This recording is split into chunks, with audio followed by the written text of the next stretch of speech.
Band Eleições de volta hoje com a presença do jornalista Guilhermo Codazzi, que é editor-chefe do jornal O Vale, e a consultora política Gil Castilho, que está por Skype com a gente, está pela internet, às vezes dá uma travadinha, mas está perfeito o entendimento até aqui. Gil, eu gostaria de continuar com você, pegando um gancho do que o Guilhermo estava falando no segmento anterior.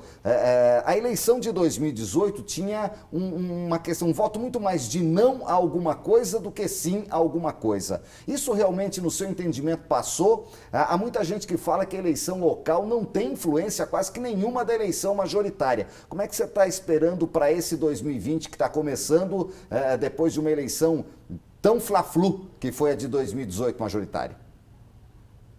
Olha, eu concordo com o Guilherme nessa questão de que 2018 foi um ano atípico, né? Um ano de anseio aí de mudanças, de paradigmas fortes, inclusive, mas que eu não vejo esse momento se repetir agora em 2020, por uma série de questões, né? Porque a gente está vivendo um momento de grande ansiedade no cidadão, porque são eleições completamente diferentes, né? Quando a gente fala de uma eleição geral para presidente da República, governadores, deputados, é bastante diferente de uma eleição municipal, onde os anseios da população eles estão muito ligados à questão local, né?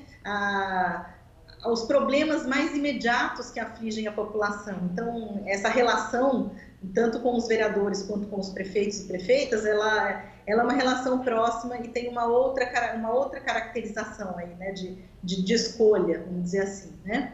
Uma coisa que eu acho que prevalece um pouco, talvez até se amplie em relação ao que houve em 2016, por exemplo, a gente teve em 2016 a eleição marcada pelo voto ao ninguém, né? Então a gente teve importantes capitais, importantes cidades brasileiras, onde a gente teve a soma de votos brancos, nulos e as abstenções, foram maiores até do que os votos destinados a quem ganhou as eleições. O Rio de Janeiro foi um exemplo mais marcante disso, se não me engano, 45, 43, de 43% a 45%, não me recordo agora, de pessoas foram votos brancos, nulos e abstenções.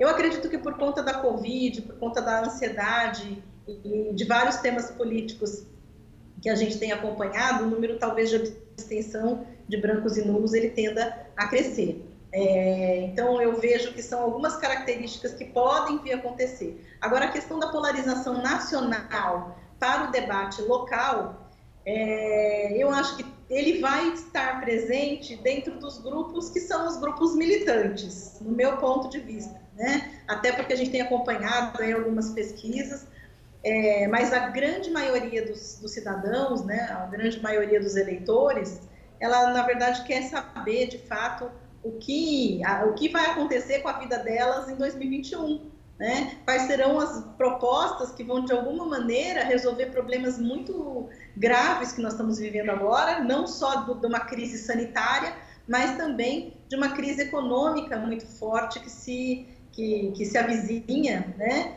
Inclusive, e principalmente na região metropolitana do Vale, muito impactada aí por todo o processo das indústrias, das demissões. Então, nós vamos ter uma eleição com discussões muito acirradas no campo de como as pessoas vão conseguir resolver problemas da população.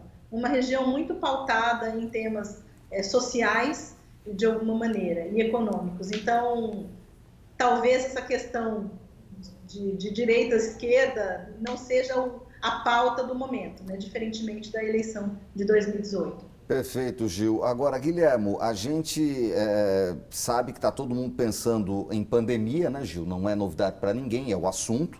A política está chegando e é claro que o candidato a prefeito é o que chama mais atenção. E para os vereadores? Quando é que o povo vai decidir para o vereador que vai votar? Vai ser na fila da votação? Olha, tradicionalmente a escolha, a definição do voto para o candidato a vereador acontece nos últimos momentos, nos últimos dias, às vezes na fila da votação. Eu acredito que neste ano a gente seguirá essa mesma tendência. Não acredito que vai haver uma mudança, o que vai haver é uma mudança grande na forma de fazer a campanha, já que a gente não tem a possibilidade do corpo a corpo por uma questão sanitária, né, a questão de isolamento social, eu acho que vai mudar muito a forma de se fazer campanha. Há quem diga, eu sei que a Gil não concorda com isso, eu não estou afirmando que é assim, mas que candidato, o marketing político transforma como se fosse uma embalagem de shampoo ou de sabão em pó, que você acaba travestindo aquele personagem, aquele candidato com habilidades de marketing, técnica de marketing. Esse ano, eu acredito que os candidatos a vereador, a prefeito, vão ter que ter também um quê de influencers, de influenciadores digitais, vão ter que saber usar muito bem as redes sociais, além de outras mídias. Mas eu acho que o poder das redes sociais nesse contato, substituindo o corpo a corpo, vai ser importante. Vai sobrar, Gil, espaço para os vereadores, que são centenas de candidatos, geralmente, nas cidades, ter esse espacinho digital também? A pessoa está aí preocupada com a pandemia, aí vai ficar preocupado com a candidatura a prefeito e o vereador. Como se comunicar, como fazer chegar? O que você está esperando nessa campanha? Olha, eu acho que o Guilherme falou algo bem interessante, né? A cada nova eleição, ao longo da história, né, desde o início dos meios de comunicação de massa, né, começando lá atrás com o rádio, a cada nova era, o político ele tem que aprender a se comunicar através dos novos palanques, né? Então, nós hoje temos o palanque digital, que ele é fundamental e importante. E, de alguma maneira, não para todos, porque a gente tem ainda um bom percentual de pessoas que não têm acesso às mídias digitais, né, aos meios de comunicação digital, mas para uma importante parcela da população, esse novo meio ele vai precisar ser dominado, né? É bacana a gente, inclusive, lembrar, por exemplo, que quando surgiu a televisão, a gente teve um histórico debate lá entre o Kennedy e o Nixon, onde o Nixon ele foi pego assim pelo meio, né? Então o Nixon tinha uma boa afluência no rádio, era um político que vinha da era do rádio, e quando chegou o primeiro debate ali de televisão, que era uma mídia que o Kennedy dominava muito melhor que ele, esse debate ele é uma aula, inclusive, do que fazer e o que não fazer diante da telinha. E aí agora é que todos nós estamos tendo que aprender a ter essa fluência, né? Quando essa luzinha da câmera, nem que seja uma câmera digital, a câmera do telefone, ela acende, que é justamente para que a gente consiga falar com o eleitor. Quando a gente fala, né, nessa tela pequena, nós estamos entrando dentro da casa das pessoas, olho no olho, de alguma maneira, né? Então, são novas formas de interação e não há dúvidas de que a questão digital ela vai fazer muita diferença nesse ano. Porém, com todas vamos dizer, com todos os cuidados sanitários, preservando aí todas as questões de saúde pública, a sola de sapato ela ainda continua muito válida, né? Então, eu acho que vai ser de certa maneira, principalmente nas cidades que não têm televisão, vai ser aí uma eleição de extremos, digital e sola de sapato. Gil, agora, cada eleição é diferente. A gente aqui no Grupo Bandeirantes, o primeiro debate regional, que foi em 1996, são 24 anos, né? E era uma grande novidade. Em 2000, 2004, a televisão era o que se falava que decidia. A partir de 2010, entrou a parte digital, começou a aparecer. 2014 já falavam que era o que decidia. Agora é a eleição do WhatsApp. Isso faz com que tudo aquilo que você passou como consultora política, o Guilherme como jornalista, eu, é uma nova aula, é um novo momento da gente aprender também. Vai ser uma outra eleição completamente diferente, ou as lições das últimas são válidas? Olha, eu acho que tem as questões tradicionais são válidas e as novidades também.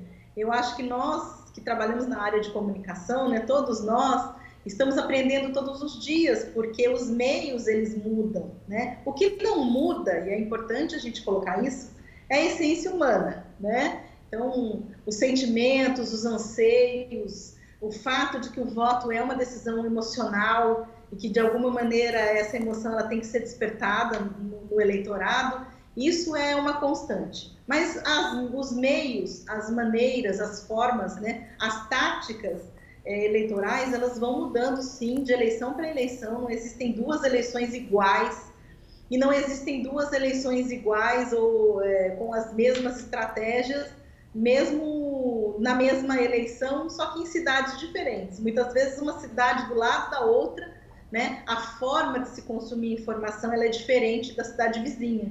E tudo isso impacta na hora de você pensar estrategicamente como você tem que se comunicar com o eleitor, né? Perfeito. E se comunicar com o eleitor, ele é um ponto importante da questão da cidadania mesmo, né? Nós precisamos comunicar, mas de certa forma, assim, precisamos aprender a entender que em cada cidade, né, já que estamos falando de eleição municipal, em cada cidade o consumo de informação se dá de uma maneira. E para poder falar direitinho com aquela população, a gente tem que entender como é que é o consumo de mídia em cada uma delas. Então, Perfeito. muita coisa do passado a gente ainda vai usar, mas a gente vai usar também muita inovação e muita tecnologia. Você concorda, Guilherme, com isso? Eu concordo, sim. Você vê, por exemplo, a eleição de 2016 para a Casa Branca, ela teve o uso do Facebook como principal ferramenta, inclusive, de disseminação de fake news.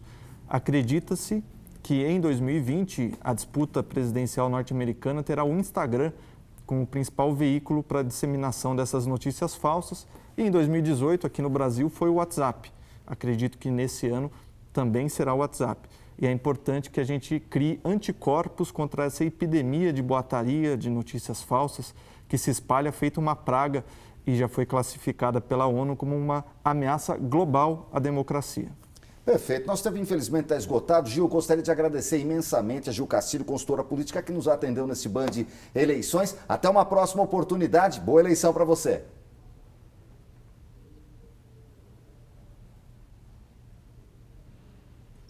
Muito obrigada, Nicolini. Muito obrigada, Guilherme. Apesar da tecnologia aí nos complicar um pouquinho, mas foi um prazer enorme conversar com vocês. Contem sempre comigo. Grande abraço, boas eleições para vocês aí também. Muito obrigado, Gil Castilho. Por Skype, o Guilherme Codazzi aqui, editor-chefe do Jornal O Vale. Muito obrigado, Guilherme, pela presença. Até uma próxima oportunidade. Obrigado, Nicolini. Obrigado, Gil.